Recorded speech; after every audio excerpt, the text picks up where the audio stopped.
ഇത് മൂക്കാത്ത മാങ്ങയാണ് കേട്ടോ. ഇതിനെ കഴുകി തുടച്ച് വെച്ചിരിക്കുകയാണ്. ഇപ്പോൾ പാത്രമൊക്കെ നല്ല വൃത്തിയായി തുടച്ച്, വെള്ളത്തിൻ്റെ അംശം ഉണ്ടാവാൻ പാടില്ല. എന്നിട്ട് ഇതിൽ കുറച്ച് തിളപ്പിച്ച് ഉപ്പ് ഇട്ട് തിളപ്പിച്ച വെള്ളമാണ്.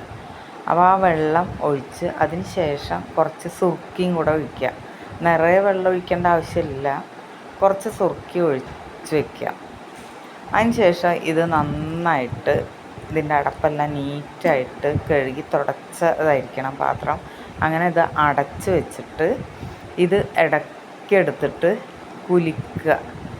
കുലിക്കുക പറഞ്ഞാൽ ഈ വെള്ളത്തിൻ്റെ കോൺസെൻട്രേഷനും ഈ ഉപ്പിൻ്റെ ഇതൊക്കെ എല്ലായിടത്തും എത്താൻ വേണ്ടിയിട്ട് ഇതങ്ങനെ കുലുക്കി എടുത്ത് വെച്ചാൽ കുറേ കാലത്തിന് കേട് വരാതെ ഇരിക്കും. കുറേ കാലത്തിന് കേട് വരാൻ മുറുക്ക അടച്ച് വെക്കണം കേട്ടോ. എന്നിട്ട് വൃത്തിയുള്ള സ്ഥലത്ത് എടുത്ത് വയ്ക്കുക. നമുക്ക് കുറേ കഴിഞ്ഞ് മാങ്ങ സീസണൊക്കെ കഴിഞ്ഞ് കഴിഞ്ഞാൽ ഇത് നല്ല ടേസ്റ്റ്